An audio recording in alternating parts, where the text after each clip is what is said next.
De l'extérieur, on pourrait croire à un simple atelier de réparation de vélos. Mais dans cette association du quartier Battant à Besançon, une particularité, on met soi-même les mains dans le cambouis. On gonfle les pneus pour commencer. Tu peux poser ton sac, prendre des gants, prendre un peu de travail si tu veux. Avec l'aide des bénévoles, les cyclistes apprennent tous les gestes, de la vérification de routine au changement de dérailleur. Alors je l'ai trouvé chez mon grand-père, ce vélo. Donc j'ai décidé de le récupérer et de voir si c'était possible de le réparer.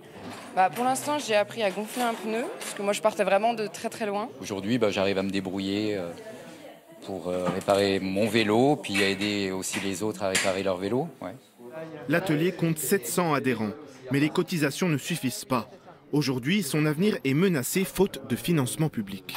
Et actuellement, on n'en a pas, ou très peu. On en avait l'an dernier l'équivalent de à peu près 10% du budget, voire 8% du budget qui était de la subvention de fonctionnement. Chaque année, on est dans un budget qui est clos au ras des pâquerettes. Pour 2025, les prévisions début d'année, on envisageait une fin d'année à moins 15 000 €.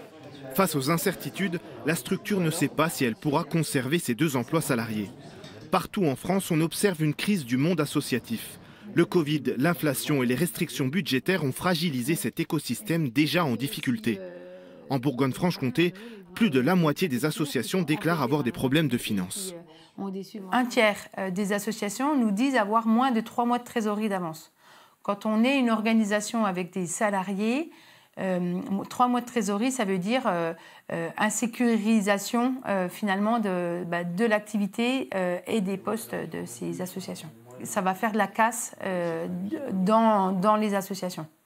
Soit sur des associations en tant que telles, qui du coup ne pourront plus poursuivre leurs activités, soit des pans d'activités d'associations qui vont s'arrêter.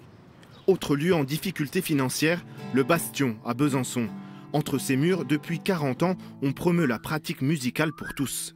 Là c'est grave, là c'est aigu. Ok ? Ça fait un son plus grave que la guitare. On appelle ça une basse. Cette année, des baisses ou retards de subventions ont contraint la structure à annuler plusieurs événements. Là, ça va toucher directement l'emploi des artistes et l'emploi des techniciens. Si on organise moins d'actions, si on organise moins de concerts, si on organise moins de résidences, et ça sera le cas, c'est de l'emploi artistique qui est directement touché sur le territoire. De leur côté, les collectivités se défendent. La région a maintenu son financement aux associations. Pointé du doigt, la ville de Besançon et le département du Doubs assurent en avoir fait autant. Nous, quand on a construit notre budget, on maintenait toutes nos enveloppes. On avait fait en sorte, malgré des annonces qui avaient été faites, on avait regardé pour que toutes nos subventions soient bien maintenues. Dans tous les domaines d'ailleurs. Nous sommes au maximum de ce qu'on pouvait faire dans une situation extrêmement grave. Vous doutez bien qu'on accompagne et qu'on sera toujours présent à côté du tissu associatif à partir du moment où ça répond vraiment au cadre politique de la politique départementale. Là, je vais vous donner un exemple très concret. Sur les clubs sportifs, nous n'accompagnons que les clubs qui évoluent dans un niveau national et non pas sur un niveau régional.